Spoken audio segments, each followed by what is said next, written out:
सोचो एक पल के लिए, अगर कल सुबह तुम उठो और तुम्हें पता चले कि तुम्हारा शरीर तो वहीं बिस्तर पर पड़ा है, लेकिन तुम उसके बाहर खड़े हो। तुम देख सकते हो, सुन सकते हो, लेकिन कोई तुम्हें नहीं देख पा रहा।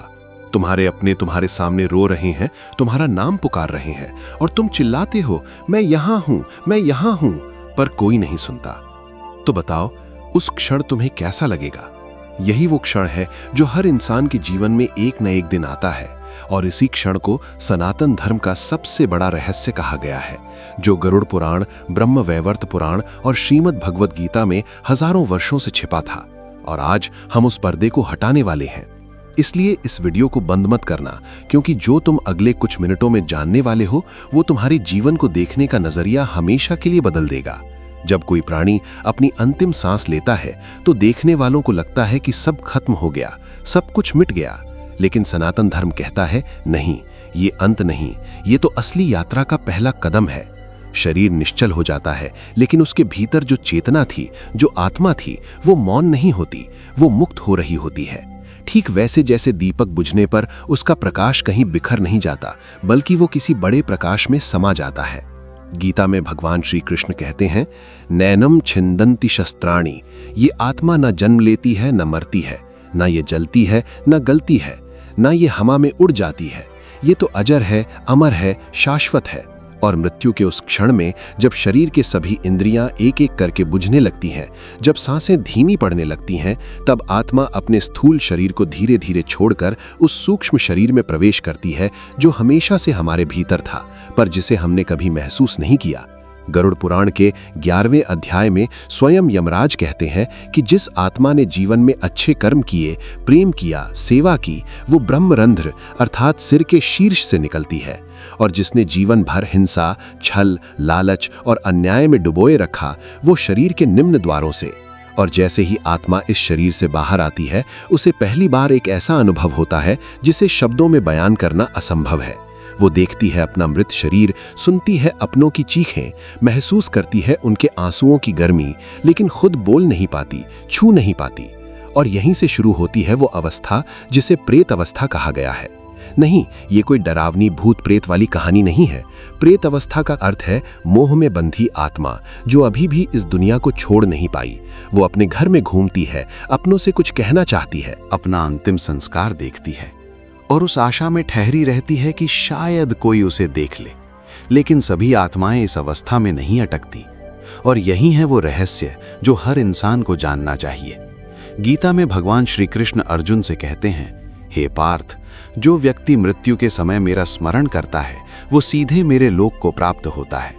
अर्थात जो आत्मा मृत्यु के अंतिम क्षणों में ईश्वर के स्मरण में लीन थी, वो शरीर छोड़ते ही उस अर्च मार्ग पर चल पड़ती है जिसे देव मार्ग कहते हैं, जहां सूर्य के दिव्य रश्मियों के साथ आत्मा ब्रह्म लोक की ओर यात्रा करती है। और जो आत्माएं जीवन भर सांसारिक मोह, इच्छाओं और विकारों में डूबी रहीं, वे धूम मार्ग से जाती हैं, पितृलोक या यमलोक की ओर। अब ये सोचो कि आत्मा की ये यात्रा किस आधार पर तय होती है? क्या कोई देवदूत आता है? क्या कोई फाइल खुलती है? नहीं।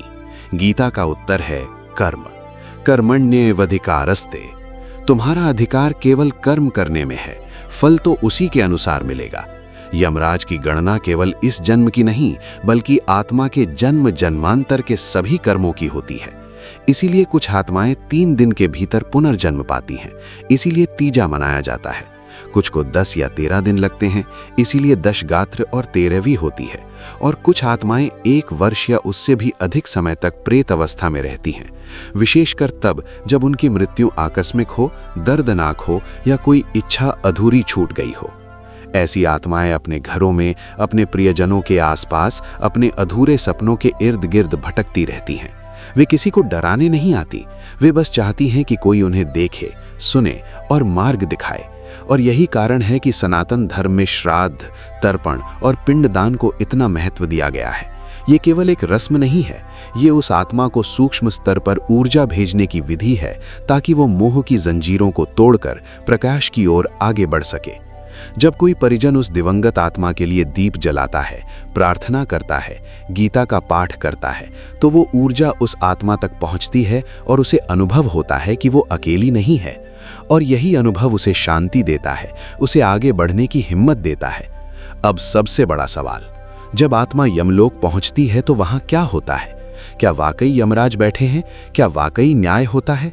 तो सुनो, गरुड़ पुराण कहता है कि यमराज का लोक कोई दंडात्मक न्यायालय नहीं है, ये पूर्णतः चेतना आधारित व्यवस्था है। आत्मा को वहां उसका पूरा जीवन फिल्म की तरह दिखाया जाता है। हर वो क्षण जब उसने किसी को दुख पहुंचाया, हर वो पल जब उसने किसी की मदद की, हर वो लम्हा जब उसने प्रेम दिया या छीना। और इस अनुभव को देखकर आत्मा स्वयं इतनी गहराई से हिल जाती है कि वो भीतर से टूट जाती है। ये पीड़ा कोई दंड नहीं होती, ये आत्मा की अपनी संवेदना होती है जो उसे कहती है, उठ, अब जाग, अब पूर्ण हो। और इसके आधार पर ही तय होता है कि आत्मा को अगला जन्म कहाँ मिलेगा। गरुड़ पुराण स्पष्ट कहता है, जो आत्मा शुद्ध चेतना लेकर आती है उसे देवलोक मिलता है, जो भटकी होती है उसे प्रेत लोक, और जो पाप में डूबी होती है उसे यातना लोक। और 84 लाख योनियों का जो विवरण शास्त्रों में है वो केवल डराने के लिए नहीं, वो आत्मा की चेतना के स्तरों का पूरा नक्शा है। सबसे निम्न चेतना वाली आत्माएं कीट पतंग, जलचर,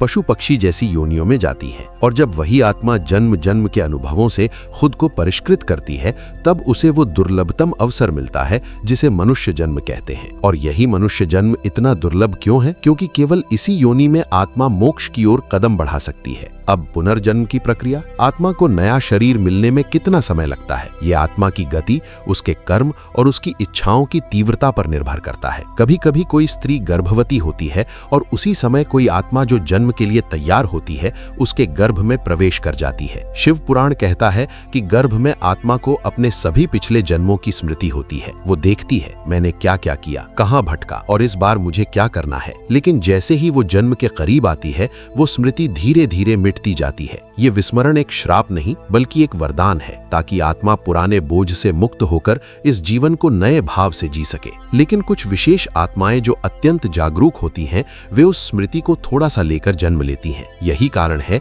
कि कुछ बच्चे बाल्यकाल में ही अपने पूर्व जन्म की बातें बताते हैं और वे सत्य सिद्ध होती हैं। और क्या तुमने कभी ये महसूस किया है कि किसी अनजान इंसान से मिलते ही लगे ये तो जैसे पहले से जानता हूँ, या किसी जगह पहली बार जाओ और लगे मैं यहाँ पहले भी था? ये कोई संयोग नहीं, ये पूर्व जन्म की वे कड़ियां हैं जो इस जन्म में सामने आती हैं। आत्मा उन रिश्तों को, उन लोगों को दोबारा खोजती है जिनसे कुछ अधूरा रह गया था। कोई प्रेम अधूरा, कोई क्षमा बाकी, कोई सेवा अपूर्ण। और यही पुनर्जन्म की सबसे गूढ़ सच्चाई है। ये ईश्वर का दंड नहीं, ये चेतना की पूर्णता की ओर एक और कदम है।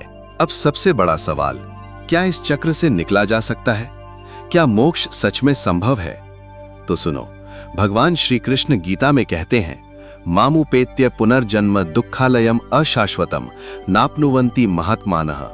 अर्थात जो आत्मा मुझ में स्थित हो जाती है वह इस दुखमय संसार में पुनः जन्म नहीं लेती।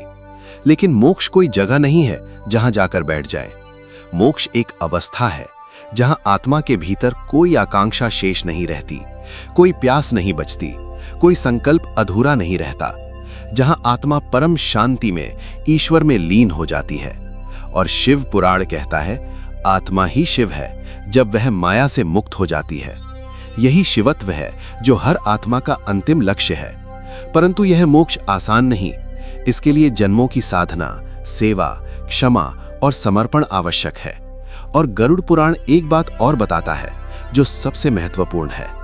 जब आत्मा शरीर छोड़ती है तो उसके साथ केवल 3 वस्तुएं जाती हैं, उसके कर्म, उसके संस्कार और उसका ज्ञान। बाकी सब यहीं छूट जाता है। धन, संबंध, यश, शरीर, नाम, पहचान, सब यहीं।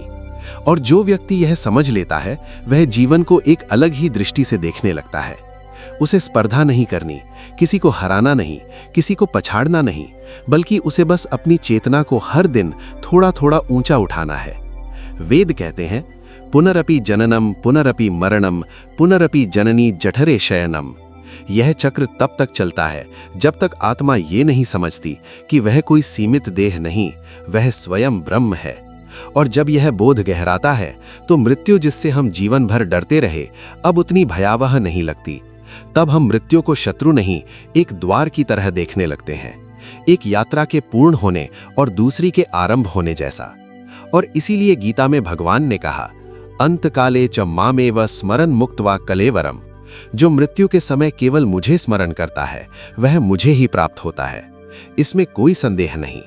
लेकिन यह अवस्था एक पल में नहीं बनती, ये जीवन भर के विचारों, भावनाओं और कर्मों से निर्मित होती है। जिसने जीवन भर हर संबंध में प्रेम बोया, जिसने क्षमा किया, जिसने सेवा की, जिसने अपनी आत्मा की पुकार को कभी अनसुना नहीं किया, उसकी मृत्यु एक महोत्सव होती है। वह मृत्यु के क्षण में शांत आंखों से मुस्कुराते हुए उस द्वार से गुजरता है जो उसे एक उच्चतर यात्रा की ओर ले जाता है। और जो आत्माएं इस सत्य को जीवन रहते समझ लेती हैं, उन्हें मृत्यु के बाद भ्रम में नहीं भटकना पड़ता।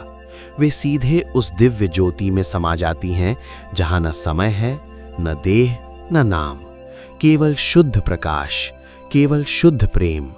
और यही वो सत्य है जो सनातन धर्म हजारों वर्षों से कह रहा है।